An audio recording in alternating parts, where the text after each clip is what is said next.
Hello students, चलिए problem number 4 solve करते हैं। On differentiating both sides with respect to x we get. देखिए x y product की form में है, यहाँ पर अप्लाई होगा प्रोडक्ट रूल, जो कि है first function differentiation of second function plus second function differentiation of first function. फिर आता है वाई स्क्वायर का होगा 2y और y का फर्दर होगा dy by d x. Okay, फिर आता है यहाँ पर 10x D by d x of 10x plus y है तो D by d x of y। अब देखिए ये तो रहेगा एज इट इज, क्योंकि y का डिफ्रेंशिएशन x के रेस्पेक्ट में dy बाई डी एक्स से होता है, प्लस x का डिफ्रेंशिएशन x के रेस्पेक्ट में होता है स्टूडेंट्स 1, कई बार बता चुका हूँ आपको। तो y इंटू 1 प्लस ये वाली टर्म भी एज इट इज। डिफ्रेंशिएशन होता है 10x का सेक स्क्वायर x और जी ये वाली टर्म भी एज इट इज। जब हमको dy by d x find out करना है तो dy बाई डी एक्स की टर्म LHS में ले जाएंगे सेपरेट बिल्कुल, और रिमेनिंग टर्म्स को RHS में ले आएंगे। सो x dy by d x साथ में ये है plus 2y dy by d x. अब जो ये टर्म है हमारे पास dy बाई डी एक्स, इसको इक्वल टू के इधर ले आते हैं, ये हो जाएगी इधर आकर निगेटिव में, इक्वल है सेक स्क्वायर एक्स। अब जो ये y इंटू 1y है इसे इक्वल टू के उधर ले आते हैं, ये हो जाएगा निगेटिव क्योंकि इधर पॉजिटिव है।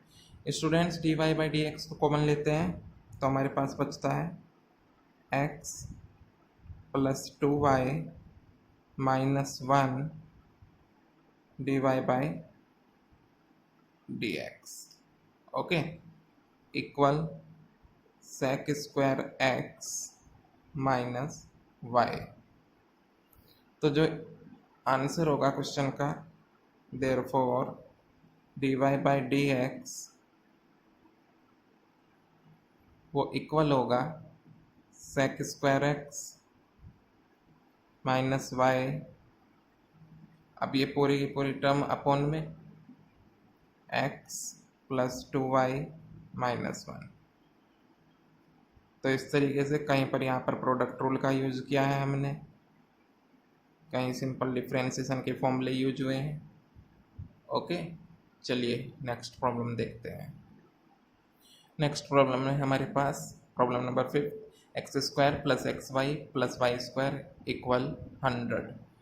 On differentiating both sides with respect to x we get d by dx of x square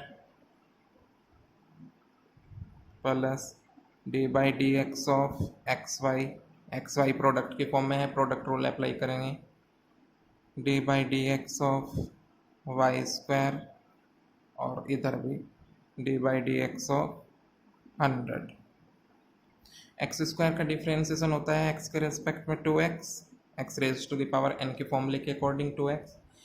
product rule first function differentiation of second function plus second function differentiation of first function plus y square का होगा 2y, लेकिन y का होगा dy by d x.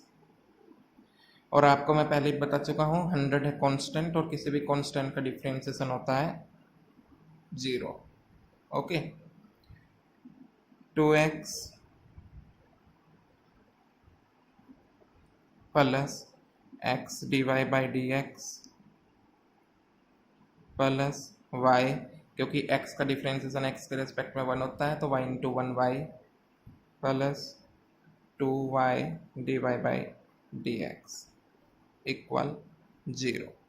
अब देखते हैं students, y dy by d x की term एक साइड ले जाते हैं और रिमेनिंग टर्म्स को उधर। x प्लस 2y, देखिए यहाँ x dy by d x था, x लिया, 2y dy by d x था, 2y लिया, यानी dy बाई डी एक्स को हमने यहाँ से कॉमन कर लिया,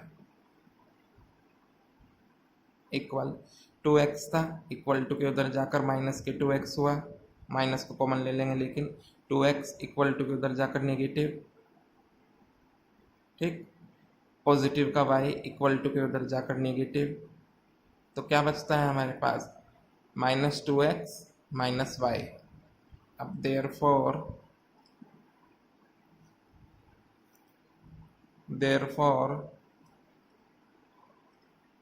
dy बाई डी एक्स जो होगा, माइनस को कॉमन ले लेते हैं, माइनस 2x माइनस y है, ये माइनस लिया कॉमन, तो बचता है हमारे पास 2x प्लस y, ये वाली टर्म अपॉन में आ जाएगी, x plus 2y,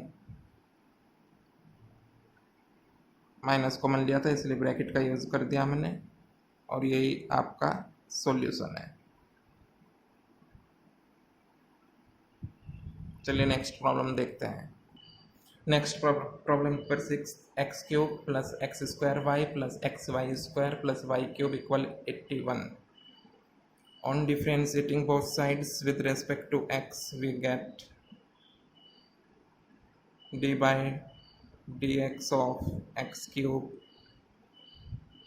plus d by dx of x square y, ये प्रोडक्ट के फॉर्म में है, प्रोडक्ट रूल अप्लाई करना पड़ेगा, plus d by dx of x y square, ये एक्स वाई स्क्वायर भी प्रोडक्ट की फॉर्म में है, प्रोडक्ट रूल अप्लाई करना पड़ेगा, plus d by d x of y cube equal d by d x of 81। Okay students, चलिए देखते हैं। एक्स क्यूब का डेरिवेटिव होता है 3x square, x raise to the power n के according, plus x square y में product rule, first function differentiation of second function plus second function differentiation of first function, clear. अब x y square में भी product rule, first function differentiation of second function plus second function differentiation of first function, clear, plus y cube का differentiation होता है 3y square और y का dy by d x के respect में, equal 81 है कांस्टेंट, और कांस्टेंट का डिफरेंशिएशन होता है 0, क्लियर। आपके समझ में आ गई होगी बात। अब देखिए जरा ध्यान से, 3x square as it is plus x square d y by d x as it is. ध्यान से देखना स्टूडेंट्स, एक्स स्क्वायर का डेरिवेटिव होता है 2x, तो वो 2x मैंने पहले लिया, y मल्टीप्लाई में था ही, तो ये हुआ 2xy। फर्दर x का करते हैं अगर चेन रूल से तो 1 ही आता है, उसका कोई ज़रूरत नहीं है लिखने की, तो समझना है आपको एक्स स्क्वायर का डेरिवेटिव हुआ 2x, तो मैंने लिख दिया 2xy, ओके,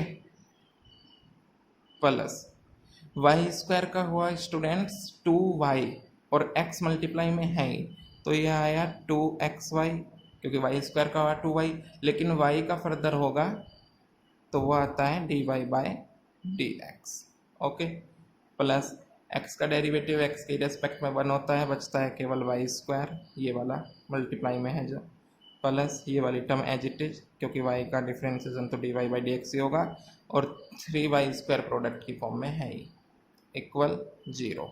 चलिए अब y dy by d x वाली टर्म एक तरफ कर लेते हैं। देखो यहाँ पर एक्स स्क्वायर है, प्लस यहाँ पर 2xy है, प्लस यहाँ पर 3y स्क्वायर है, और कॉमन लिया हमने dy by dx equal 3x square है, इक्वल टू के उधर जाकर नेगेटिव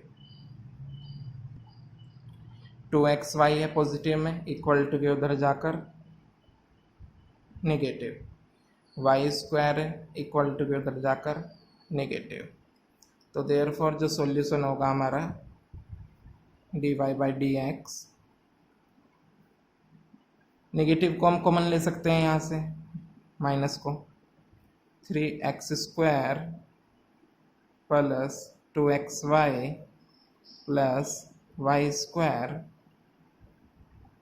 ये पूरी टर्म अपॉन में आ जाएगी यहाँ पर x square plus 2xy plus 3y square.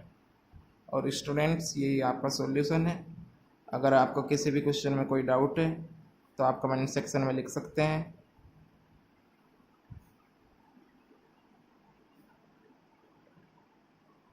Okay, thank you.